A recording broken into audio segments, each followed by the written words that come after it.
Okay.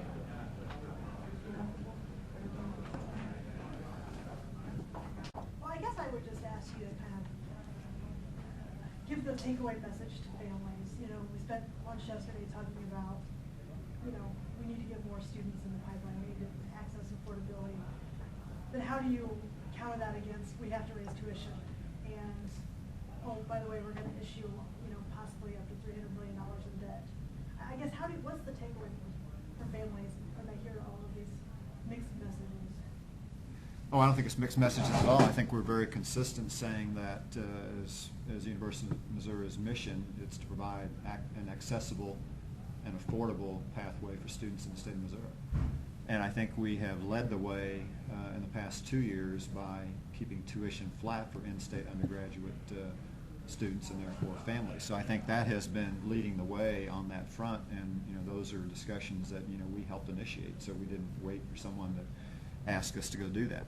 I think, as you heard from the students today, one of the most important things to them is quality of the education, and that implies quality of the faculty, quality of the infrastructure, quality of the tools like e-learning, which Curator Haggard has led that initiative on. So I think it is a balance of how do we ensure quality and at the same time, fulfill our mission of access and affordability. So I think, frankly, over the past 10 years, looked at it more broadly, our campuses have done a great job in that regard in the face of declining state support. So that in the face of declining state support, and to some degree in the face of declining federal support in some case for student financial aid, that's the context that we have to put all that in. But I think when it gets down to what we're doing for the state of Missouri, I think the University of Missouri has more than fulfilled its obligation to continue to err on the side of students, families by accessible, affordable education with quality always the underpinning of that. So I think it's a very consistent message. When you hear us talk about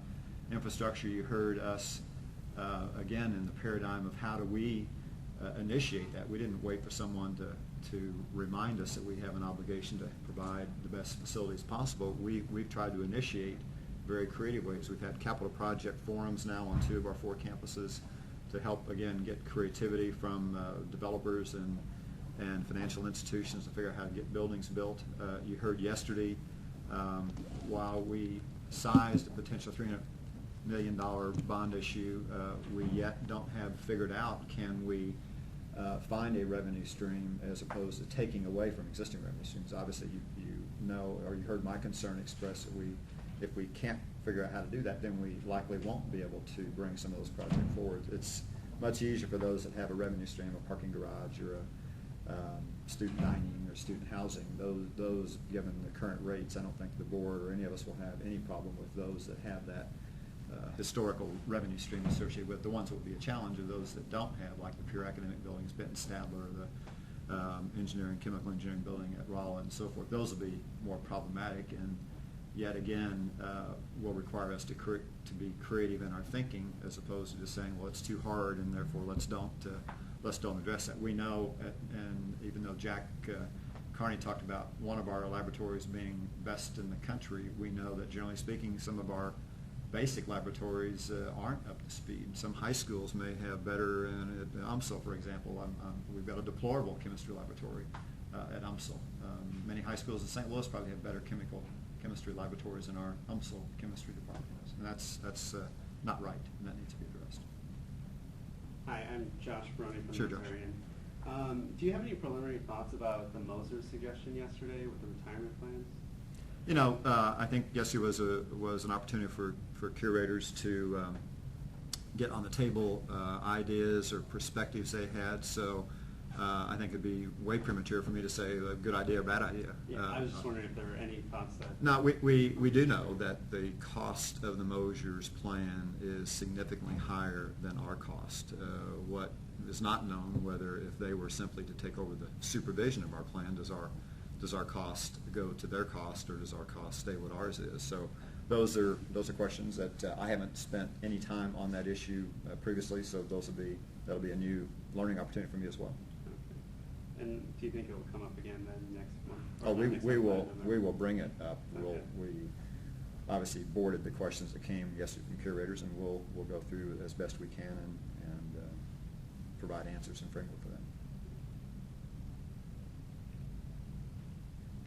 I was just wondering what role student opinion is going to play in possible increases, or not really possible, but tuition increases and possible increases to student fees. You know, I expect each chancellor and therefore their student financial aid organizations and budget planning organizations to do like we are doing on a lot of other dimensions of quote shared governance, is to be sure that we hear that perspective. I think, you know, students do know what we've tried to do in the past couple of years. Not that we haven't had some course fees and other fees around the margin, but you know, the fact that we've held tuition flat. Surrounding states, I know K-State's tuition was up 7.8%, for example, and that's not to say that, you know, that's what we should have done. We've made great decisions, in my view, for the state of Missouri and for the University of Missouri. For next year, obviously, we're going to, as you heard this morning, look at the needs of each campus and certainly take into account the discussion. That's why we directly wanted to have the student financial aid discussion yesterday, so that the curators are fully informed about this cross tension that you heard about decline in student financial aid. Curator Russell brought up the increase in those amounts. Well, that's really been driven by increase in enrollment and increases in tuition that drove that amount, not that we have found new revenue sources to. So on a per student basis, is what I'm trying to say, it's simply been proportionate to that on a per student basis. We haven't found a new revenue source that will allow us to incrementally provide more student financial aid. But I think the student perspective, I'll be sure that chancellors do that, but I'm sure I don't have to remind them that they know it's going to be important. Any other questions? Any questions? Are you working on it? Now's your best opportunity if you have a question. I'm with him sometimes. Well, I know we had a lot to cover. I know there's been some interest in the shared service discussion, and if we need to pursue that more, I think I've indicated to you that Paul or Gary or I would certainly be willing to do that. I think that one is, we've got a great set of information now, and the question, like anything, okay, we got all this information, can we work our way through that? And as I said this morning, the functional leaders, Betsy and Nikki and Gary Allen, and that steering committee now is trying to digest that, because what I said this morning, it was really new from most of these exercises that I've been through before, because in our case we think we've got some procedures and policies and things that we can go in and make some changes to that may drive out some of the volume, which is where some of the cost was. So the functional leaders are going to take a first cut at that, and that's the best kind, because that's not organization or change impacting. It's just, we say we're going to make procedural changes, and if we can figure out what those are and drive out some of the volume, then that's a good news exercise. Yeah. I have one last thing.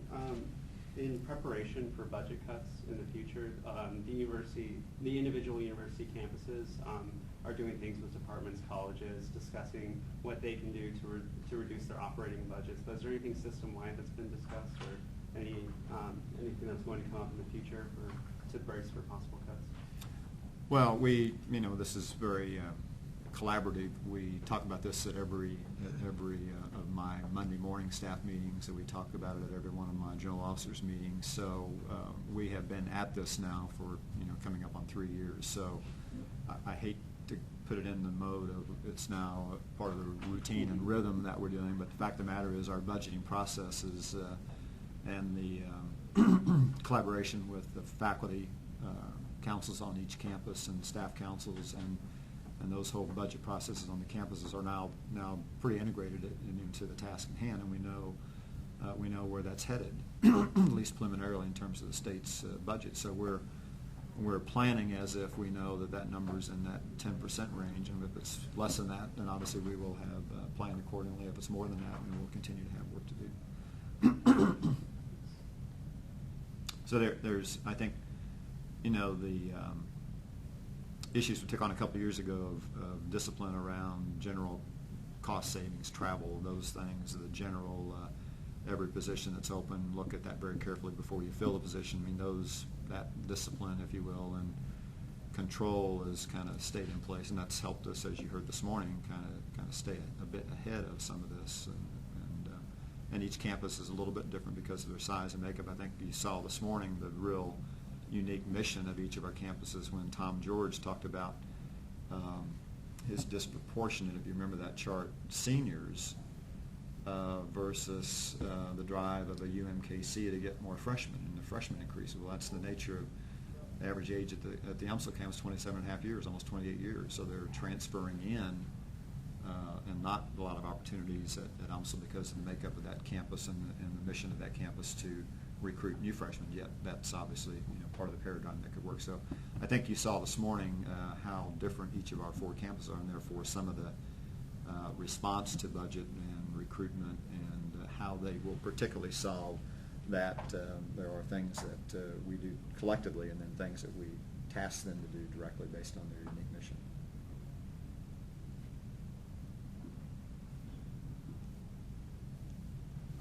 Okay, okay. Safe travels back to Columbia. Thank you.